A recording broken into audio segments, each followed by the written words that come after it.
Assalamualaikum, halo teman-teman semua. Hari ini kita bakal bahas karya ilmiah materi kelas 11 Kurikulum Merdeka. Tapi sebelum itu jangan lupa untuk subscribe ya ke channel Materi SMA, karena di channel ini materi SMA-nya lengkap banget loh. Yang pertama kita bahas tentang pengertian karya ilmiah.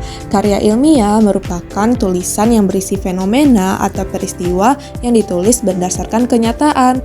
Topik karya ilmiah ada bermacam-macam, misalnya teknologi, seni, sains, budaya, psikologi, dan masih banyak lagi. Karya ilmiah dapat ditulis berdasarkan hasil observasi, hasil penelitian, hasil bacaan, atau analisis sumber lain yang dapat dipertanggungjawabkan. Berikutnya, ciri-ciri karya tulis ilmiah. Yang pertama, faktual. Faktual artinya dituliskan berdasarkan kenyataan. Yang kedua, logis. Logis artinya sesuai logika dan tidak dibuat-buat. Yang ketiga, objektif. Objektif berarti penulis tidak menuliskan pandangan pribadinya. Dan yang terakhir, sistematis, yaitu penulisannya teratur mengikuti sistematika. Berikutnya kita bahas bentuk-bentuk karya ilmiah. Yang pertama, bentuk populer. Umumnya ditemui dalam media massa seperti koran dan majalah. Yang kedua, bentuk semi-formal. Umumnya digunakan dalam berbagai jenis laporan biasa dan makalah. Yang ketiga, bentuk formal. Yang bentuk ini disusun dengan memenuhi unsur-unsur kelengkapan akademis secara lengkap seperti skripsi, tesis, atau disertasi. Lalu apa sih tujuan dari karya ilmiah? Yang pertama, menambah pengetahuan. Yang kedua, melatih kemampuan menulis dan berpikir kritis. Yang ketiga, memecahkan permasalahan yang diteliti.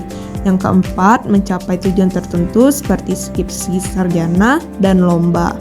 Yang kelima, mempublikasikan ilmu pengetahuan. Selanjutnya, kita bahas struktur bahasa karya ilmiah. Struktur pertama judul, yang kedua pendahuluan, yang ketiga kerangka teoritis, yang keempat metodologi penelitian, yang kelima pembahasan, yang keenam simulasi dan saran, dan yang terakhir adalah daftar pustaka. Selanjutnya kita bahas sistematika dan kaidah kebahasaan karya ilmiah. Yang pertama, pilihan kata bersifat impersonal.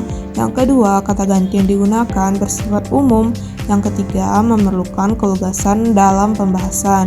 Dan yang terakhir, memiliki makna denotatif. Nah, pembahasan kita yang terakhir yaitu langkah menulis karya ilmiah. Yang pertama yang harus kita lakukan adalah menentukan topiknya terlebih dahulu. Setelah itu, kita membuat kerangka tulisannya. Dan yang ketiga, mengumpulkan bahan-bahan untuk membuat karya ilmiah. Dan yang terakhir, yaitu pengembangan kerangka menjadi teks yang utuh dan lengkap.